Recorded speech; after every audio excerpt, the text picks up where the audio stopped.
Well, day in the main event, Curtis Blaydes, he gets the job done. 5-round decision. What did you make of his performance? Yeah, well, I think you know, he won the fight. That's the key. You got to win. I think he talked a lot of smack this week, you know, about ragdolling him and you know, he's not getting paid enough and he should be getting a title fight.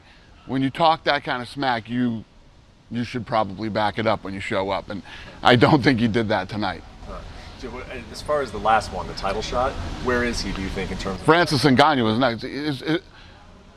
Curtis Blaydes' only 2 losses are to Francis Ngannou. You know, Francis Ngannou is next. The Stipe and Cormier thing will play out this summer, and we'll find out who's going to take on Cormier. Yeah. How much do you think those? Francis Ngannou. Francis, yeah. And how much do you think those 2 losses to Francis will hurt Curtis? I mean, even if he continues to win, will that? No, I don't think they hurt Curtis. They don't hurt Curtis. They hurt Curtis for who's next in line right now for Francis. You know what I mean? France, there's no doubt. Nobody can deny that Francis is next. He's beat Curtis twice, and you know, he's one of the scariest dudes on earth. Yeah.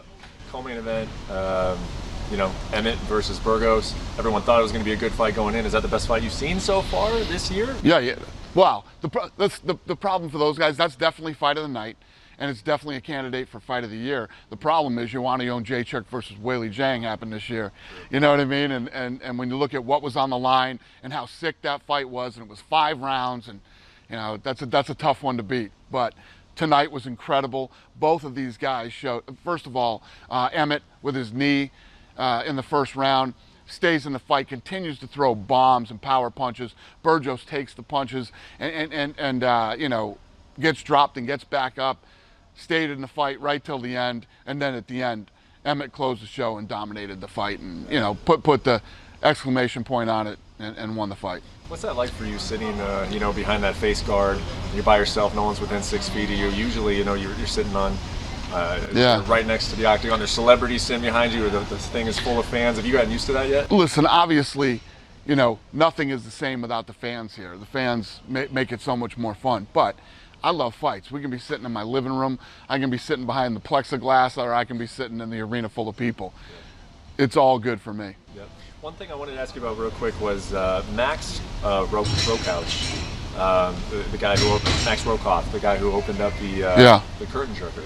After the second round, said that he couldn't go anymore. It was a short notice fight, but a lot of chatter about that, I guess. You know, some people thinking like, oh, he should have stayed in the fight. Other people thinking he's a quitter. I know that you know, with the Dana White fights, you want to see effort when these guys come in there. What did the funny story about that is his manager had terrorized Sean Shelby and basically told Shelby, this guy's the future, this guy's this, that, and Sean said, okay, we'll put him in, and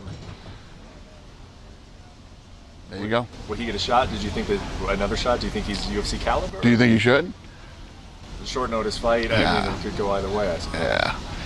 Yeah. No matter how you come in, short notice or whatever the deal is, you got to go.